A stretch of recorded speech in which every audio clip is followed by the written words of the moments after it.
तव कथामृतं तप्त जीवनम कविभिरीडितं कल्मषापहं श्रवणमंगलं श्रीमदाततं भुवि गृह्णन्ति ये भूरिदा जनाः।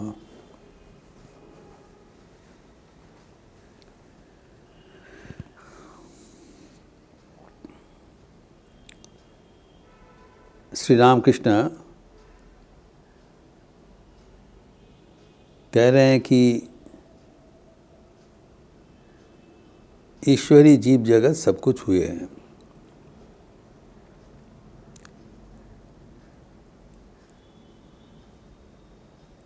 वो उन्होंने कहा अध्यात्म है, अर्थात अध्यात्म नाम में कहा है तिन्हीं जीव जगत। यह मैं व्याख्यान किया जो अहिल्या का जो स्तंभ में जो आप ही सब कुछ है, ये सुनकर वहाँ पर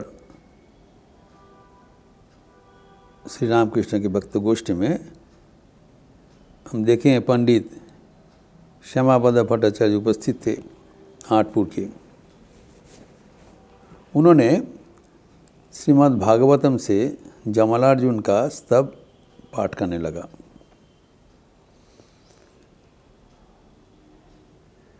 जमलार्जुन का स्तव का पाठ सुनते हुए श्री रामकृष्ण अचानक समाधिस्थ हो गए।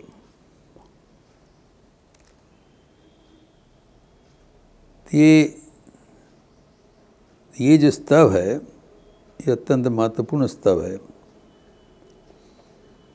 जिससे भगवान श्री रामकृष्ण का समाधि हो गया।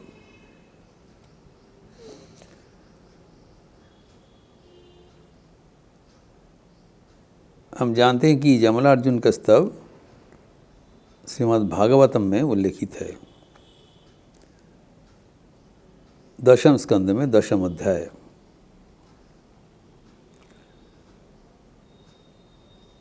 वहाँ पर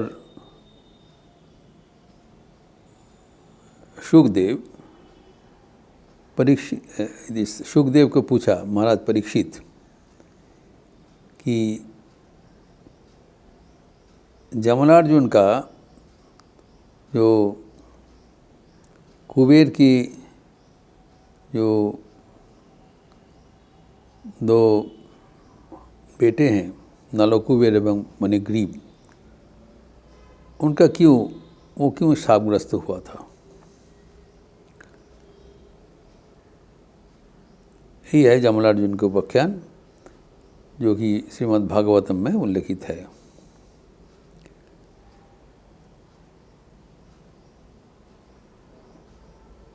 तो शुकदेव ने बताया कि कुबेर देवता कुबेर, उनके 2 बेटे नलकुबेर एवं मणिग्रीव, वो अत्यंत सुंदर उनका शरीर था एवं लेकिन वो धनाढ्य व्यक्ति का बेटा जिसे होते हैं, वो अपने ऐश्वर्य का मन से भरपूर हो गया एवं उन लोग एक दिन मदिरा पीकर स्वर्ग में अप्सराएं के साथ उन लोग मत्त होकर क्रीड़ा कर रहे थे, जल क्रीड़ा।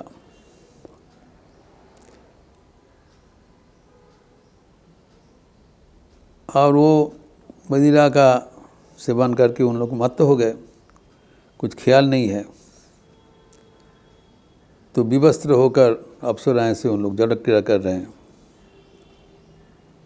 इस समय वहाँ पर नारद जी का आविर्भाव हुआ। नारद जा रहे थे वहाँ पर, उनको देखते हैं तो अप्सराएं आपका जल्दी जल्दी उनके वस्त्र पहन लिया, लेकिन इन लोग का कोई ख्याल नहीं था। ये 2 बेटा को नलकुबेर एवं मणिग्रीव एवं नारद जी का कुछ अभिवादन भी नहीं किया। तो नारद जी समझ लिया तो ये जो प्रश्न हुआ था परीक्षित का, ये नारद जी तो महासंत है, उनका मन में क्यों क्रोध हुआ, क्यों उनको शाप दिया? तो इसमें उत्तर में शुकदेव जी कहा कि संतो सर्वदा सबके कल्याण करते हैं, उनको संशोधन करने के लिए नारद जी उनको शाप दिया। देखो, उनको समझाया कि तुम्हारा जीवन में कोई दारिद्र्य कभी नहीं हुआ। बहुत अच्छा बात बताया। अगर किसी के जीवन में कोई दारिद्र्य नहीं है तो जीवन में उनका सीख बहुत कम हो जाता है। जिसके शरीर में कुछ कांटा चुभ जाता है वही समझता है। इसलिए स्वामी विवेकानंद ने एक बात बताया, घायल का दर्द घायल जाने आन न जाने कोई। तो गरीबी होने से क्या झेलना पड़ता है, जब तक कोई वही अवस्था से नहीं जाएगा तब तक उसको अनुभूति नहीं होगा। इसीलिए स्वामी विवेकानंद, विश्वनाथ दत्त के इतने एफ्लुएंट परिवार होते हुए भी ठाकुर उनको चरम गरीबी का अवस्था में भी ले गया, नहीं तो जीवन में उनका अनुभूति अधूरा रह जाता। कभी कभी उनको भोजन भी नहीं मिलता। He used to go without food. इतना संसार का अवस्था वो भी वो कर लेते।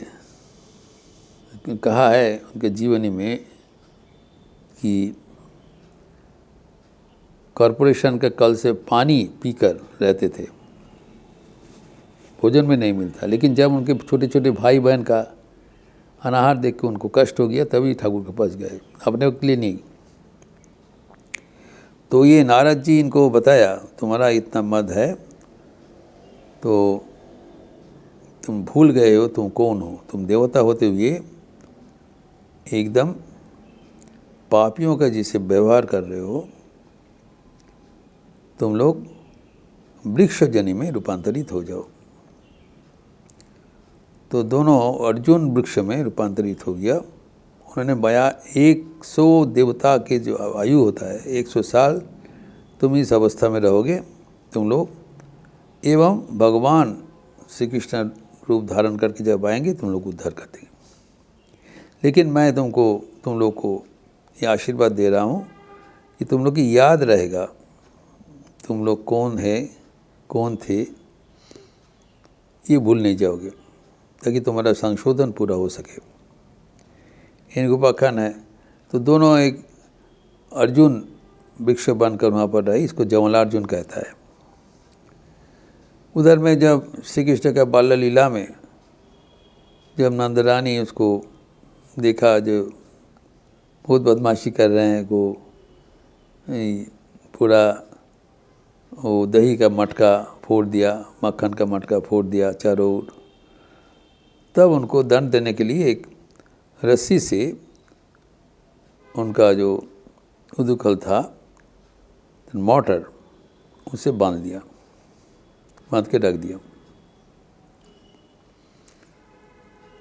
लेकिन अब चले गए तब श्री कृष्ण उसको रस्सी को लेकर वो चलने लगा। जब चलने लगा तब वो दोनों, उन्होंने कहा भगवान है, तो उन्होंने सोचा अभी ये दोनों यक्ष है, इन लोग को उद्धार करना पड़ेगा। It's a part of his mission, जमलार्जुन को उद्धार करना पड़ेगा। इसीलिए उनका बीच, दोनों वृक्ष का बीच से निकल गए, लेकिन उसका मोटर तो अटक गया। जो खींचने लगा तब वो दोनों पेड़ एक साथ गिर गया। उसका मुक्ति दिलाने के लिए किया है। तब उन दोनों पेड़ से दो ज्योतिर्मय व्यक्ति आविर्भाव हुआ, एक नलकुबेर एक मणिग्रीव, क्योंकि शार्कग्रस्त शार्क मुक्त हो गया। शार्क मुक्त होकर उन लोग श्री कृष्ण का प्रार्थना किया, प्रदक्षिण करके हाथ जोड़ करके प्रार्थना किया। वही है जमलार्जुन स्तव। अत्यंत महत्वपूर्ण स्तव है, जिसको सुनते ही श्री रामकृष्ण समाधिस्थ हो गए। तो दशम स्कंद में 29वां श्लोक से है, वो कहते हैं, जो कि पंडित उद्धृत किया था, हाथ जोड़ करके पंडित क्षमापदा भट्टाचार्य उद्धृत किया। कृष्ण कृष्ण महायोगी स्वम आद्य पुरुष परः व्यक्त अव्यक्त इदम विश्वम रूपम ते ब्राह्मणा विदुः। इससे जमलार्जुन स्तव शुरू होता है। तो भगवान को प्रणाम करते हुए स्तव स्तुति कहते हैं, ये आपका नाम है कृष्ण। कृष्ण मतलब जो सबको आकर्षण करते हैं। हमें समझना चाहिए कि भगवान का जो प्रकृति है, नेचर है, वो सबको आकर्षण करते हैं। ये जो विश्व चराचर उन्होंने सृष्टि किया है, अपने शरीर से ही सब कुछ सृष्टि किया है। एवं वो जो जीव को सृष्टि किया है, जीव के साथ मिलने के लिए जीव को सृष्टि किया है। जीव के बिना भगवान का कोई अस्तित्व नहीं है। भगवान सर्वदा जीव को, मनुष्य को आकर्षण कर रहे हैं। हमें चाहिए उनका, जो कि संगीत में कहते हैं रविंद्रनाथ, ताई तुम्हार आनंद आमार पर प्रभु ताई एसेছে नीचे, আমায় নইলে त्रिभुवनेश्वर तुम्हार प्रेम होते जिमिছে। भगवान को हमें चाहिए होगी, हमें बिना भगवान रह नहीं पाएंगे, ये हमको समझना पड़ेगा। Not only we see God, God also is after us. Thakur कहते हैं कि वत्सहारा गावी के जैसे वत्सहारा गावी वत्स के पीछे पीछे घूमता रहता है, तलाश करते रहते हैं, वैसे ही भगवान हमारे पीछे पीछे घूमते हैं, सर्वदा आकर्षण कर रहे हैं। He will not take rest until we go back to him। इसलिए उनको कहा है कि कृष्ण। एवं ये भी आख्यान दिया है महायोगी स्तम, आप महायोगी है। भगवद गीता में भी आते हैं योगेश्वर, जो 11 अध्याय में कहते हैं, जब उनको विश्वरूप दिखाने के लिए दिव्य दृष्टि दिया, तब भी संजय बताया योगेश्वर।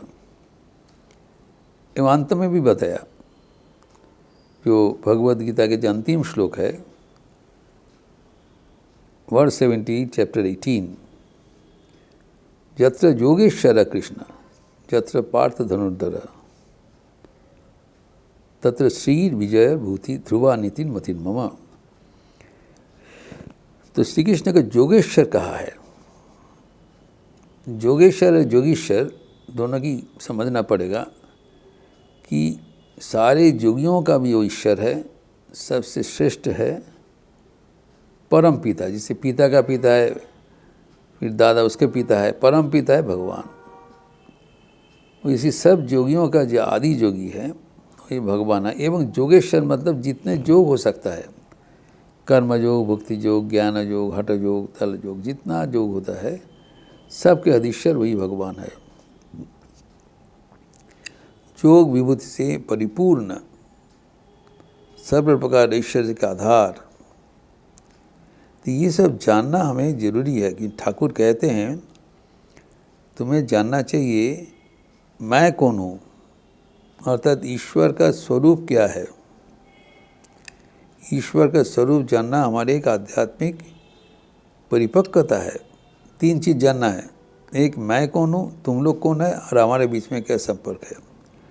तो भगवान के बारे में जो स्तव स्तुति लिखा हुआ है उसमें भगवान का स्वरूप वर्णन हो रहा है। भगवान का स्वरूप हम लोग का कार्य अनुध्यान करें, वो हमारे आध्यात्मिक जीवन का परम प्राप्ति है। दिस इज वाई कहा जाता है प्रभु का नाम गुण कीर्तन। भगवान नाम गुण कीर्तन उनको खुश करने के लिए नहीं चाहते हैं, हमारे बढ़ोतरी के लिए। व्हेन वी नो कि जो भगवान हमारे पीछे घूम रहा है, जो भगवान हमारे प्यार, वो कितने महान है, कितने गंभीर है, कितने व्यापक है, तो हमारी आध्यात्मिक जीवन को आगे बढ़ा देते हैं। इसलिए यहाँ पर बताया कि महायोगी स्तवम आद्य पुरुष पर, प्रकृति के भी आगे है। जो प्रकृति है, प्रकृति भी आगे है, पुरुष सबसे बड़े हैं। प्रकृति है जड़, पुरुष है चेतन, और आप सबसे परे है, सबसे बड़े हैं। एवं जो व्यक्त जगत है, अव्यक्त जगत, manifested world and unmanifested world, सबको मिलकर ही आप है। जिससे हम बताया कि तिनी सब हुए छिन, जीव जगत जो कुछ है, सार असार सब मिलकर जो होता है, sum total, that is God. ईश्वर बिना और कुछ नहीं है। There is nothing except he pervades everything, is the totality. The cumulative जो प्रोडक्ट है वही भगवान है, ये भगवान का स्वरूप है। एवं जो वेदज्ञ ब्राह्मण है वही जानते हैं, वही आपको स्तुति से कहते हैं। जो व्यक्त जगत है, अव्यक्त जगत है। जो अव्यक्त मतलब जो व्यक्त नहीं हुआ, जिसे हमारे सुप्त देवत्व है वो व्यक्त नहीं है, अव्यक्त है। और जो मैनिफेस्टेड वर्ल्ड है वो व्यक्त है। ये सब कुछ मिलकर भगवान है, और भगवान ही सब पूरा विश्व के भीतर अनुसूत हुआ है। एवं वो महायोगीश्वर है। ये भगवान का जब ये विराटत्व हम अनुध्यान करेंगे, वो हमारे आध्यात्मिक जीवन का एक बड़ा कड़ी हम प्राप्त कर लेंगे। ये बड़ा मील का पत्थर होता है भगवान के बारे में जानना। इस सब को और आगे भी भगवान का स्वरूप बताया, वो हम लोग अगले दिन देखेंगे। ओम शांति शांति शांति। हरि ओम तत्सत। श्री रामकृष्णार्पणमस्तु। आज मंगलवार का अवसर है, एकादशी भी है। संध्या आरती के बाद हनुमान चालीसा पाठ होगी एवं राम नाम संकीर्तन भी होगी। आप लोग सब स्वागत है। अच्छे रहिए, स्वस्थ रहिए, आनंद में रहिए। नमस्कार।